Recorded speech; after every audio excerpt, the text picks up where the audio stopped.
Hello students, welcome to my channel smart learning. In this video हम discuss करेंगे class 9th की chemistry के chapter 2 के बारे में, that is matter around us pure. In this video हम cover करेंगे केमिस्ट्री के 2nd चैप्टर के MCQs मीन्स NCERT एग्जाम्पलर के MCQs को with complete explanation. Let's move to the first question. Question is, which of the following statements are true for pure substances? कौन सी statements जो हमें दी हुई है उसमें से true है pure substances के लिए, या फिर कौन सी statement pure substances को define करती है? First is, pure substances contain only one kind of particles. Means pure substances contain करते हैं एक ही तरह के पार्टिकल्स को। इसे समझेंगे एक एग्जांपल के साथ, that is take a piece of iron. हम आयरन का एक पीस लेंगे। आयरन का सिंबल हमारे पास क्या होता है? Fe। अब हमारे पास एक पीस है आयरन का जिसमें आयरन के एटम्स या फिर आयरन के पार्टिकल्स हैं कंप्लीट। एक पीस में Fe मीन्स आयरन से ही पूरा का पूरा पार्टिकल या पूरा का पूरा पीस बना हुआ है। मीन्स ये प्योर है क्योंकि इसके अंदर कोई और पार्टिकल हमने नहीं ऐड किया, या फिर आयरन के अंदर कोई और पार्टिकल नहीं होता है, प्योर सब्सटेंस है। So pure substance contain only one kind of particle and in iron it is Fe. Let's take another example of pure metal that pure substance that contain one kind of particle, that is water, and water is H2O. means water का जो formula है हमारे पास वो है H2O, और water का अगर हम थोड़ा सा वॉल्यूम ले लें मीन्स कुछ पार्ट वाटर का, तो हमारे पास क्या आएगा? H2O मीन्स कंप्लीट जो है वो H2O पार्टिकल से बना हुआ है। पूरा का पूरा वाटर का जितना हमने वॉल्यूम लिया उसमें सिर्फ H2O ही है। मीन्स सेम पार्टिकल है कंप्लीट में, that is a pure substance, कुछ और नहीं है इसमें। So pure substances contain only one kind of particle. That is our statement first question. So this is the correct. Next statement is, pure substances may be compounds or mixtures. Pure substances compounds भी हो सकते हैं और mixtures भी। Now compounds क्या होते हैं और mixtures क्या होते हैं? Compounds means one or more atoms, and mixture is one और मोर कंपाउंड। मीन्स कंपाउंड्स जो होते हैं हमारे पास एटम्स के कुछ मिक्सचर्स, बट मिक्सचर्स हमारे पास क्या होते हैं? कंपाउंड्स के कुछ mixture. If we take water that is H2O, मतलब हमारे पास एक अलग एटम है H और एक अलग एटम है O, और इन दोनों से हमारे पास एक कंपाउंड आता है, that is H2O water, and water is a pure substance. अगर मैं H2O में CO2 मिक्स कर दूँ एज H2O प्लस CO2, दोनों मिक्स हो जाएंगे एंड हमारे पास मिक्सचर हो जाएगा, and mixture is made up of two compound which is not a pure substance. ये बात तो सही है कि प्योर सब्सटेंस कंपाउंड हो सकते हैं, बट मिक्सचर्स प्योर सब्सटेंस नहीं होते। According to the second statement, pure substances may be compounds, yes, और mixtures, no। इन्होंने एक ही स्टेटमेंट में बोल दिया कि कंपाउंड भी है और मिक्सचर भी। कंपाउंड है राइट, बट मिक्सचर नहीं है। So second statement is wrong. Third statement, pure substances have the same composition throughout. Composition means a part. Let's take an example of water, a glass of water.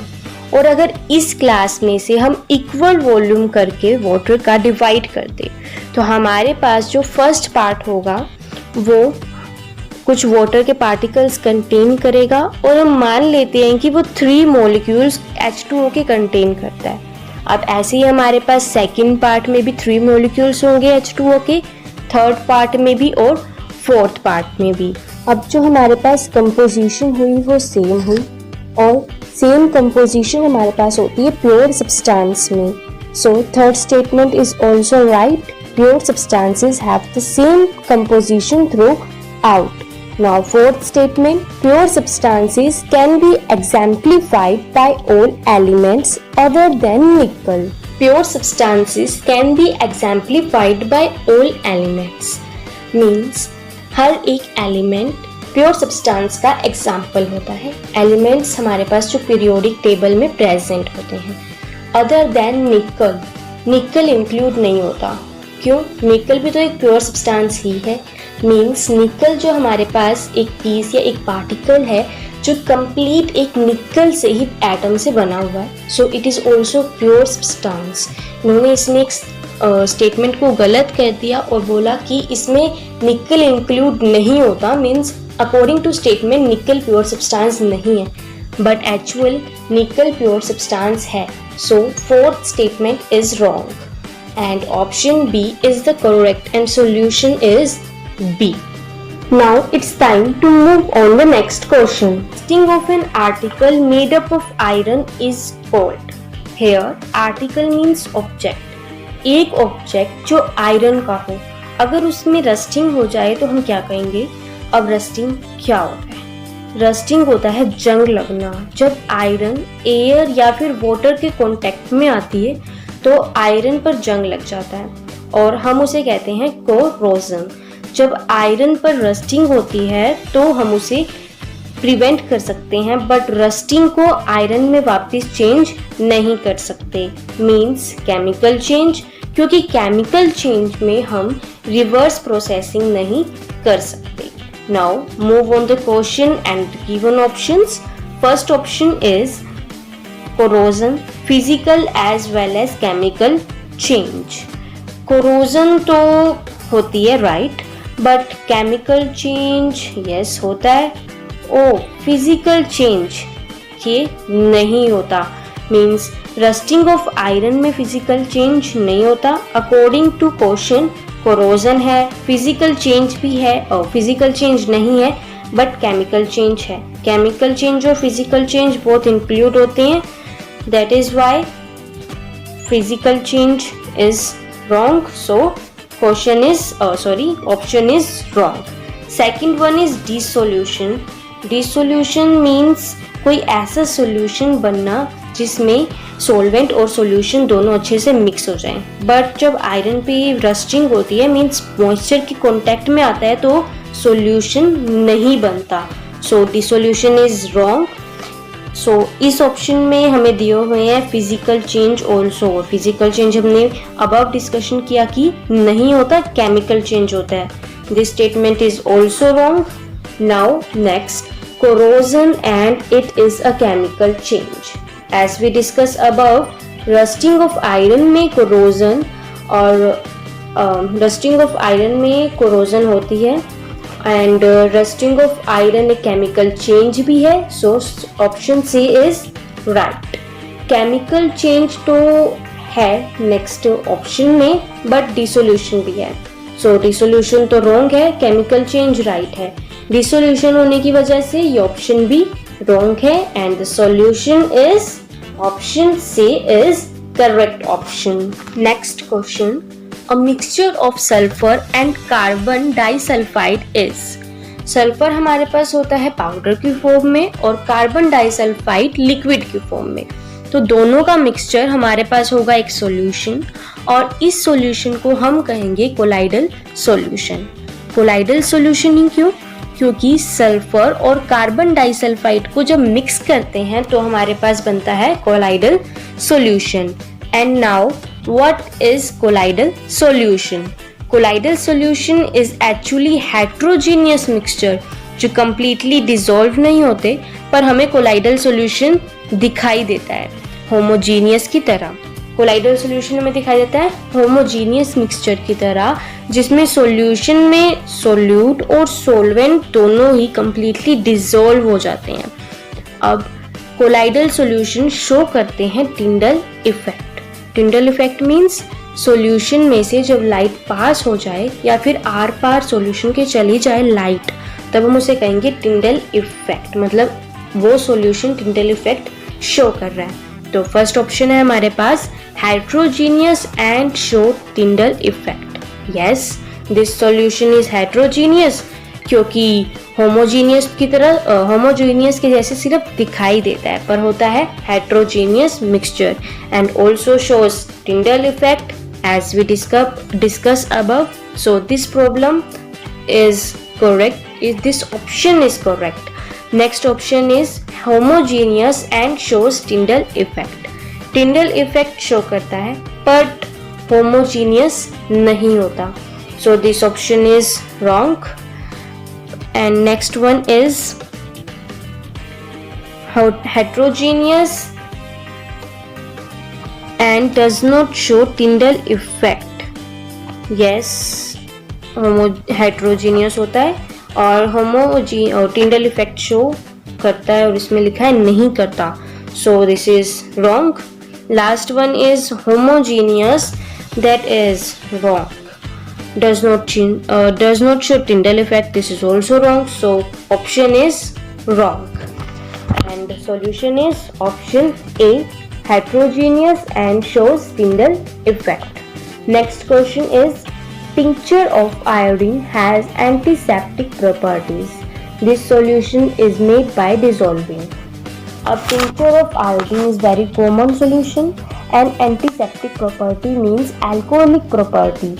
Antiseptic क्या होता है, जो हमें चोट लग जाती है किसी भी घाव पर हम लगाते हैं, जिससे अल्कोहलिक प्रॉपर्टी शोज होती है उसकी, और ये सॉल्यूशन कंटेन क्या करता है, आयोडीन। सो ऑप्शन डी जैसा हमें दिखाई दे रहा है, iodine in alcohol is a correct option. Now move on the next question, which of the following are homogeneous in nature. Homogeneous means solution में सोल्यूट और सोलवेंट कंप्लीटली मिक्स हो जाए और दिखने में मिक्सचर ना लगे। Now first statement is ice. Yes, it is homogeneous क्योंकि आइस कंटेन करती है वाटर मॉलिक्यूल को, और वाटर मॉलिक्यूल कंप्लीटली प्रेजेंट होता है आइस में, जिससे आइस दिखने में प्योर लगती है। So first statement is correct. Second one is would. Would is heterogeneous क्योंकि वुड में सेल्स प्रेजेंट होते हैं, और वो सेल्स जो कभी ज़्यादा कभी कम, या कहीं पर हमें डार्क कलर दिखाई देता है वुड में, कहीं पर लाइट कलर दिखाई देता है, जिससे ये हमारे पास एक मिक्सचर बन जाता है। So we say that heterogeneous not homogeneous. Next is soil. Soil is heterogeneous not homogeneous क्योंकि सोयल हमारे पास डिफरेंट रॉक से बनती है और मिक्स हो जाती हैं, सो it is also a mixture means heterogeneous. और हमारे पास लास्ट ऑप्शन आता है clean air. Clean air means वैसे सिंपली एयर हमारे पास हेट्रोजीनियस होती है, बट क्लीन एयर की बात करती जाए तो होमोजीनियस। वाई? क्योंकि क्लीन एयर में हमें पता होता है कि नाइट्रोजन इतने % है, ऑक्सीजन इतने % होती है, कार्बन डाइऑक्साइड इतने % होती है। जब हमारे पास कुछ % हमारे पास कंपोजिशन डेफिनाइट है। यस, हमारे पास अगर हम कंपोजिशन, मैंने आपको पहले बताया कि हम पार्ट में डिवाइड कर दें वॉल्यूम के हिसाब से, तो हमारे पास इक्वल अमाउंट आए। अब इक्वल अमाउंट मीन्स इतने % हमारे पास कार्बन, इतने % हमारे पास ऑक्सीजन, हर एक वॉल्यूम में इक्वल आएगी। So it is homogeneous, and the option C is correct option. Now it's time to move on the next question. Why of the following are physical changes? First is melting of iron metal. जब हम iron metal को melt करेंगे तो state change हो जाएगी, that is in liquid. After cooling it also changes into iron metal, means state change हुआ but iron की chemical property पर कोई चेंज नहीं आया। So melting of iron metal is physical change. Next one is rusting of iron. As we discuss above, rusting of iron means जंग लगना, और iron की रस्टिंग होने के बाद हम आयरन की ओरिजिनल फॉर्म में हम आयरन को कन्वर्ट नहीं कर सकते। सो रस्टिंग होने के बाद केमिकल फॉर्मूला भी चेंज हो जाता है completely. So it is a chemical property not a physical property. Next is bending of iron rod. Iron को बैंड किया जाता है, मीन्स आयरन को हम बैंड कर देते हैं तो आयरन ही रहेगा। अगर हम वापस कुछ फोर्स लगा दे तो हम उस बैंड आयरन को उसकी ओरिजिनल स्टेट में ले आएंगे। That is a physical change. Drawing a wire of iron metal, here is a process of ductility. Ductility means solid metal को thin wire में change करना, this is known as ductility. and wire में convert होने के बाद iron ही रहेगा, so it is a physical change. State first, third and fourth is statement first, third and fourth is correct, yes, so option C is right answer. Next question is, which of the following are chemical changes? Decaying of wood. Decaying means सड़ना या खराब हो जाना.